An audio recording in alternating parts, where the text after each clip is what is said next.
Hi there, and thanks for joining us. You're listening to the Pension Life podcast, written by Angie Brooks, read by Hannah Bates and Matt Blackie.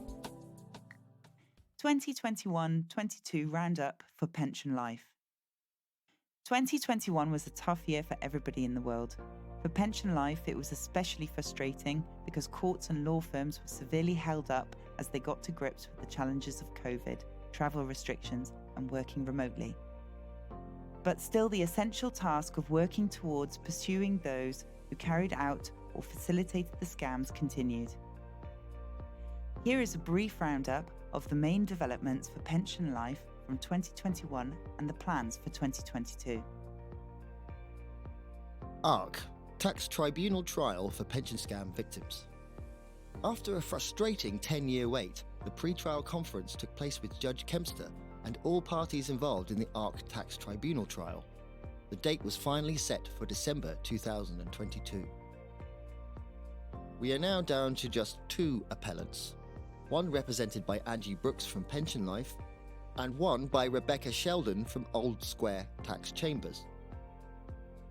In the background, there are now two separate all-party parliamentary groups trying to lobby Parliament for an amnesty for victims of pension and investment fraud who are facing tax penalties. GFS, Hong Kong QROPS, gone bad. In 2022, the pension scam focus will drift as far offshore as Hong Kong, where scammers set their sights on a bogus superannuation scheme. In Hong Kong, a person can only, by law, join an occupational superannuation pension scheme if they are genuinely employed by the sponsoring principal employer. A group of scammers got together. This included John Ferguson, David Vilker, and Charlie Goldsmith of the Square Mile Group, as well as Philip Nunn and Patrick McCreesh of Blackmore Group. Hundreds of mainly UK-based pension holders were conned into transferring their pensions into the GFS QROPS in Hong Kong. The money was then invested in toxic UCIS funds and unregulated mini-bonds. Of course, none of these British victims was employed by the employer. The good news for some of the members, however, is that Square Mile is now in liquidation. This means that there is a valid claim on the Financial Services Compensation Scheme of up to £85,000 per victim. CWM Criminal Trial, awaiting court's decision. The trial against the members of Denier-based Continental Wealth Management finally concluded in December 2021. The criminal proceedings had been held up for a year due to COVID. But finally, the last of the defendants testified before the judge. These included Darren Kirby and his girlfriend, Jodie Smart. While Jodie did appear and testify in court, her former boyfriend, Darren Kirby, remains on the run. The judge has now heard 17 victims' testimonies and seen the documentary evidence of the investment scams operated by the various members of the CWM team, headed up by company director Jodie Smart. This will hopefully encourage death offices such as Quilter, Utmost, RL360 and Friends Provident to be a bit more discerning in 2022 about the parties to whom they give terms of business and from whom they accept investment dealing instructions. Malta Arbiter Appeals. Civil court upholds most of the arbiter's determinations.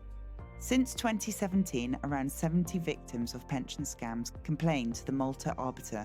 The complaints were that QROPS trustees had accepted transfers and investment instructions from unlicensed and unqualified advisors.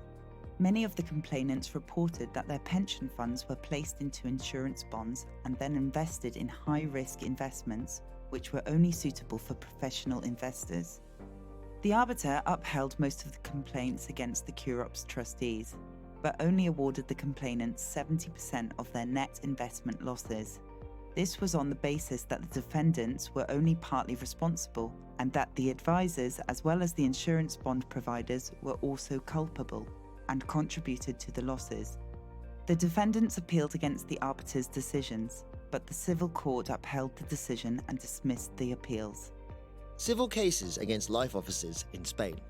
Spanish legal experts advise that insurance bond providers have indeed facilitated fraud, abusive practices and contravention of EU and Spanish laws and regulations. There are, therefore, strong cases against the insurers which will be pursued during 2022, with the first claims due to be issued during the first quarter of the year.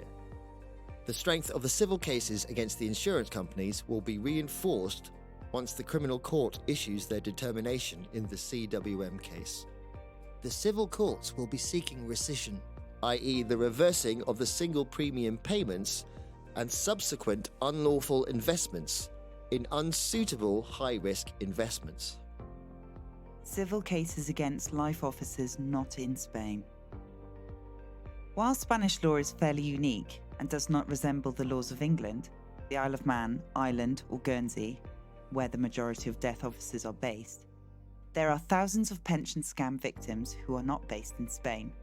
Preparations are now being made to bring civil cases against all insurance companies such as Quilter, Utmost, Friends Provident and RL360 who have facilitated fraud and mis-selling, resulting in serious loss for the victims.